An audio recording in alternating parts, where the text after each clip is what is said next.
নমস্কার, বাংলা বাজারে সবাইকে স্বাগত। আমি অনিকেত চট্টোপাধ্যায়। শুরু করছি আমাদের নিয়মিত অনুষ্ঠান মতামত, এবং আজকে যথারীতি বিষয় ফাঁসির দিন ফাঁসানো হয়েছে যাবজ্জীবন, আর এর পেছনের আসল সত্যিগুলো জেনে নিন।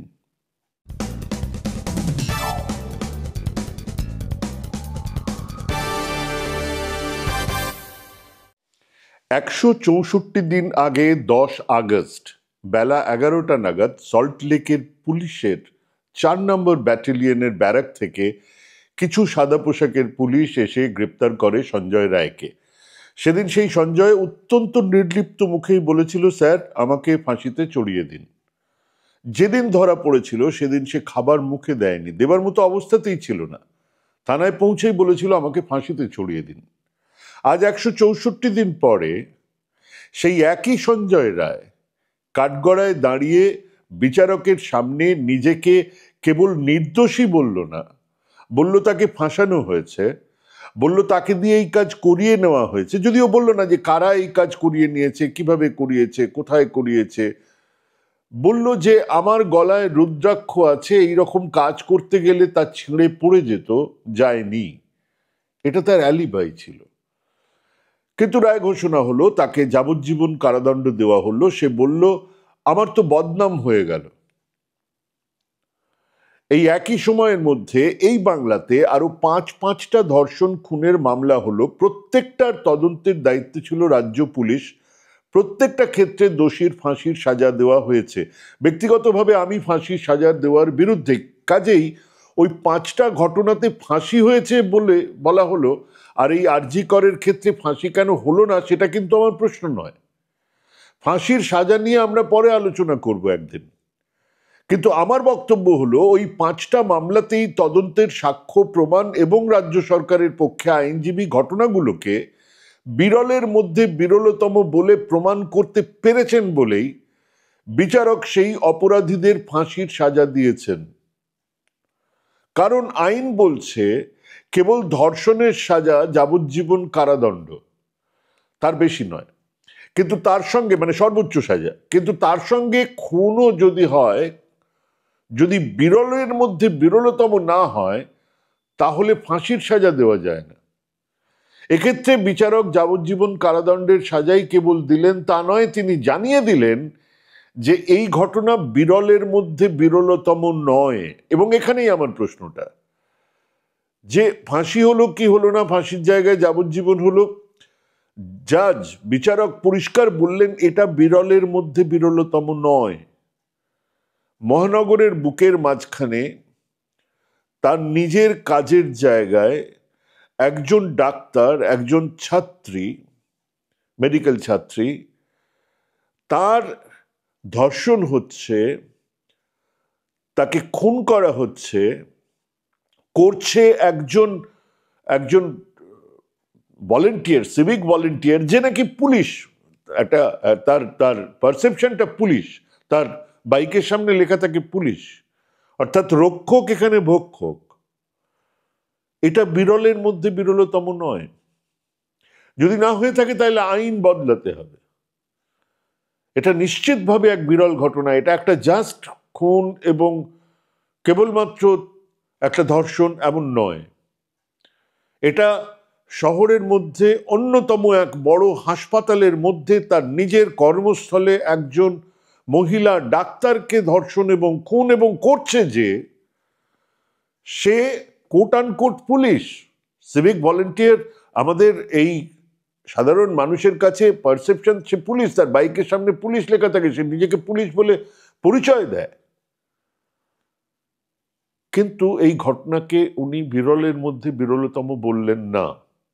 অথচ যে 5টা ঘটনা এর মধ্যেই ঘটেছে এবং যেগুলো রাজ্য পুলিশ তদন্ত করে, রাজ্যের যে পিপি যাকে বলে পাবলিক প্রসিকিউটর, সে এগুলোকে প্রমাণ করতে পারলো যে সেগুলো বিরলের মধ্যে বিরলতম ঘটনা, যার জন্য তাদের ফাঁসি হয়েছে। আমার ফাঁসিটা নিয়ে বিষয়টা নয়, আবার ব্যাপারটা ভালো করে বোঝানোর চেষ্টা করি। এটা বিরলতম নয় এই বলার মধ্যে এই ঘটনাটাকে যেভাবে নরম করে দেওয়া হলো, এবং সিবিআই সেটা প্রমাণ করতে পারলো না, সিবিআই সেটা বিচারকের সামনে রেখে উঠতে পারলো না। আজকেও সিবিআই এর যে মূল যে তদন্তকারী অফিসার, তিনি হাজির ছিলেন না, বিচার কক্ষে তিনি হাজির ছিলেন না। এই ঘটনা এক জঘন্য ধর্ষণ এবং খুন, কিন্তু বিচারক বলছেন এটা বিরলের মধ্যে বিরলতম নয়। জাজমেন্টের এটা ছিল সবচেয়ে বড় দিক, এবং আমার কাছে এটা নিয়ে একটা বড় বিতর্ক হওয়া উচিত। বিতর্ক আমরা করব, কারণ রায় মানুষের রায়ের ঊর্ধ্বে হতে পারে না। বিচারপতি বিচার দিয়ে, বিচারক বিচার করেছেন, ঠিক আছে, বিচার করেছেন, তার রায়কে আমরা চ্যালেঞ্জ করছি না, কিন্তু আমরা এই যে রায়, এই রায়কে মানছি না বলছি না, কিন্তু এই রায়ের মধ্যে যে কথাটা বলা হলো যেটা বিরলতম নয়, সেই দিকটায় আমি নিশ্চিতভাবে জোর দেব, নিশ্চিতভাবে মানুষকে বলবো ভাবতে, যে এটা যদি বিরলতম না হয় তাহলে কোনটা বিরলতম হবে। এবং খেয়াল করুন, বিচারক ওই সময় বিচার কক্ষে দাঁড়িয়ে এরকম একটা সময়ে, যেখানে বাবা মা তাদের সন্তানের ধর্ষণ খুনের অপরাধীর সাজা শোনার জন্য এসেছেন, সেই সময় জানালেন যে 17 লক্ষ টাকা কম্পেনসেশন রাজ্যকে ক্ষতিপূরণ দিতে হবে। সেদিন রাজ্যের মুখ্যমন্ত্রী ঠিক যা বলেছিলেন, সেই আইনি বাধ্যতার থেকেই তিনি জানালেন, এই ক্ষতিপূরণ আপনি নেবেন কিনা জানি না, এটা আপনার অপূরণীয় ক্ষতির কাছে কিছুই নয়, সেটাও আমি জানি, কিন্তু এটা আইনের ব্যবস্থা, লিগ্যাল প্রভিশন, আমাকে এই কথাটা বলতে হবে এখানে, আমি সেই কথাটা বললাম। সেদিন মুখ্যমন্ত্রী ঠিক এই কথাটাই বলেছেন। 3 নম্বর ব্যাপার হলো, একবারের জন্য তিনি কোনো বৃহত্তর ষড়যন্ত্রের কথা বললেন না। একটা লার্জার কনস্পিরেসি হয়েছে, যে কনস্পিরেসির জন্য এই ঘটনাটা ঘটেছে, তাহলে সেই লার্জার কনস্পিরেসিকে সামনে না এনে তো আর এটা রায় দেওয়া যায় না। এই ধর্ষণ আর খুনের জন্য অন্য আর কাউকে তিনি দায়ী করেননি। অন্য কেউ যদি এই কাজ করে থাকে বা সঞ্জয় রায়কে দিয়ে এই কাজ করিয়ে থাকে, তাহলে কোনোভাবেই উনি এই রায় দিতে পারতেন না, যদি উনি এটা বুঝতে পারতেন। অ্যাটলিস্ট সিবিআই যা যা রেখেছে তাতে এই জিনিসটাও বোঝানো হয়নি বা বোঝাতে পারেনি, বা এই বিষয়ে তেমন কোনো প্রমাণ নেই।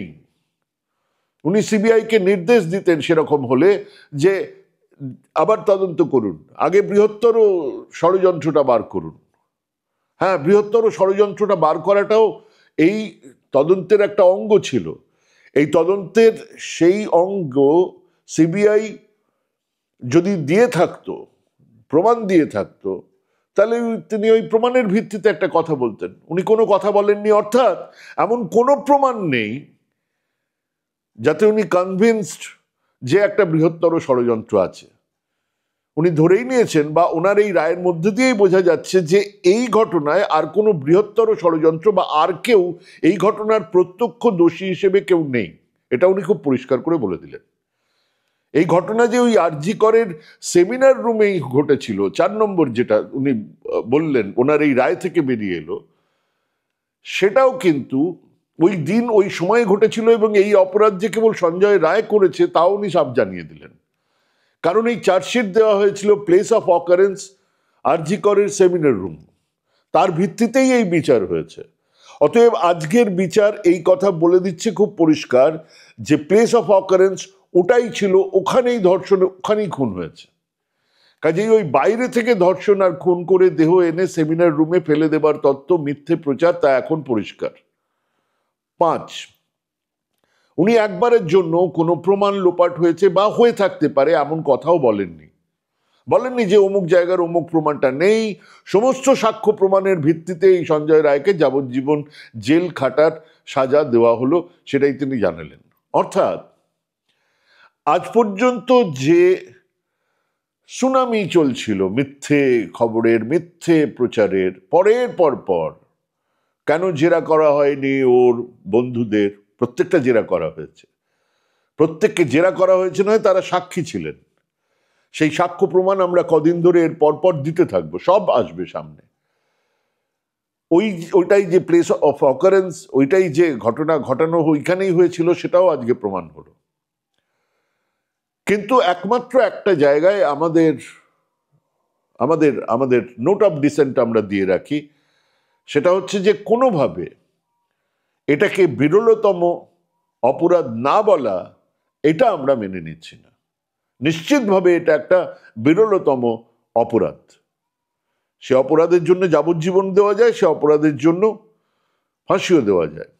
ফাঁসি হয়নি কেন সে প্রশ্ন আমরা তুলছি না, কিন্তু বিরলতম না বলাটা নিয়ে আমরা একটা প্রশ্ন তুলে রাখলাম। এ নিয়ে আমরা আলাদা করে আলোচনা করব।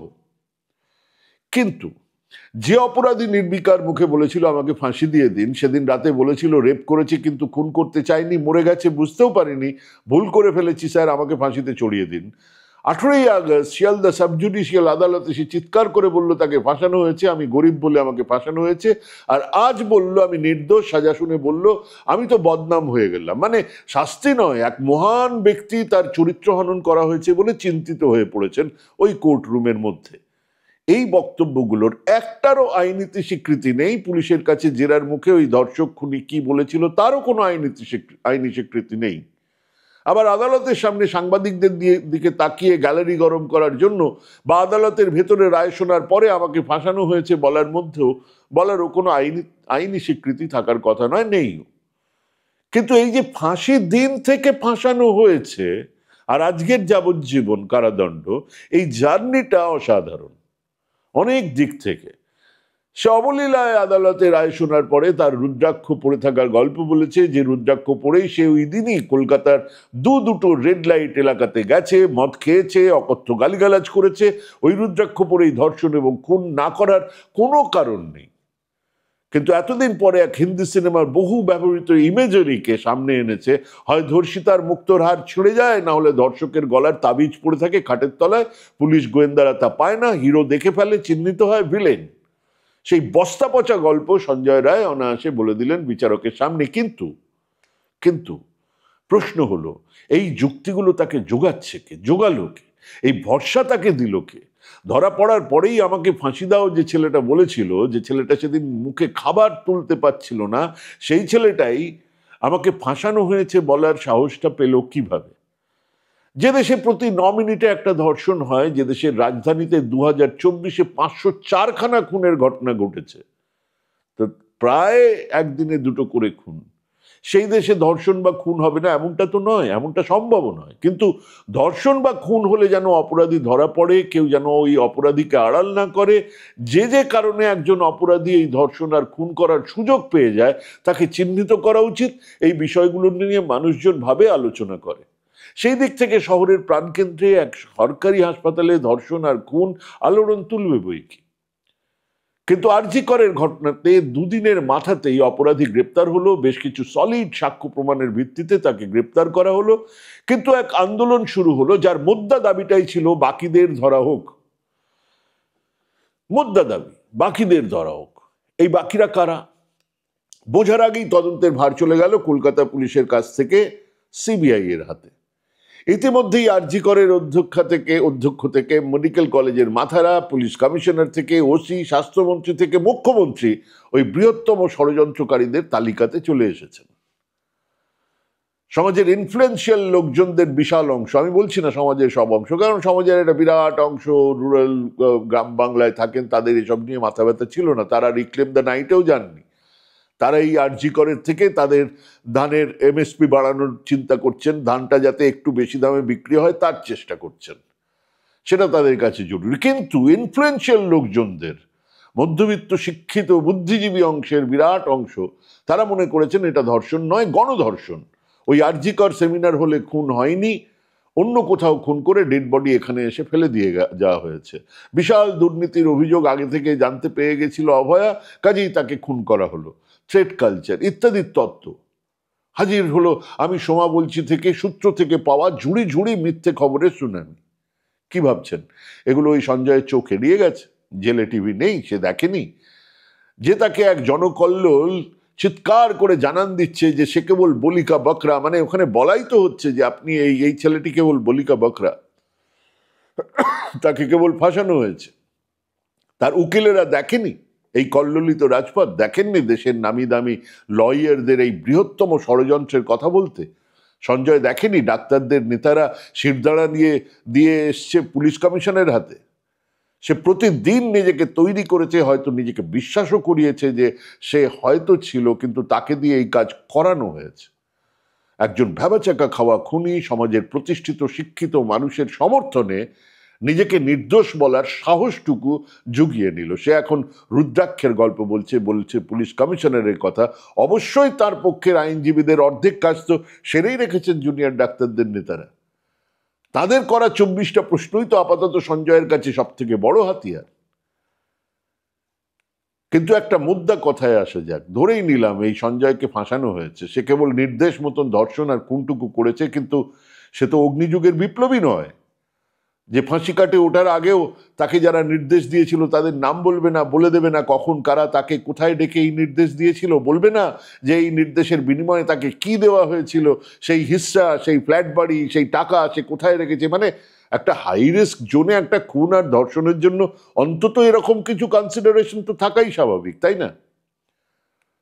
কই ওই আমাকে ফাঁসানো হয়েছে ছাড়া সে আর কি কিছু বলেছে? তার উকিলরা কি একবারও এই ফাঁসানোর তত্ত্ব তাদের সওয়ালে এনেছেন? আনেননি কারণ তারা জানেন গ্যালারি গরম করা এক ব্যাপার আর আদালতে সওয়াল জবাবটা আর এক ব্যাপার। উল্টে আজ মামলা সাজা ঘোষণার দিনে সঞ্জয়ের আইনজীবীর একমাত্র আবেদন ছিল, এটা বিরলের মধ্যে বিরলতম ঘটনা হতেই পারে, কিন্তু আমার মক্কেলকে ফাঁসি দেবেন না। সে যাই হোক, যারা ওই গণধর্ষণ আর বৃহত্তর ষড়যন্ত্রের তত্ত্ব নিয়ে মাঠে আছেন তারা প্রত্যেকেই আসলে এই ধর্ষকের, এই খুনির মুখে ভাষা জোগাচ্ছেন। এটা তাদের মাথায় কবে ঢুকবে জানি না।